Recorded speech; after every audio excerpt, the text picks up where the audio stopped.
করিস না শুন রে কথা আমার ময়না টিয়া, কত ভালোবাসি তোরে বোঝামু কি দিয়া।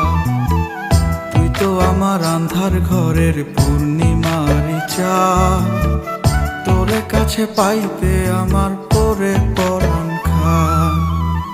মাথার কিনা দিলাম এবার ফিরে আসেন বাড়ি, নইলে একদিন শুনবেন ঠিকই গেছি দুনিয়া ছাড়ি।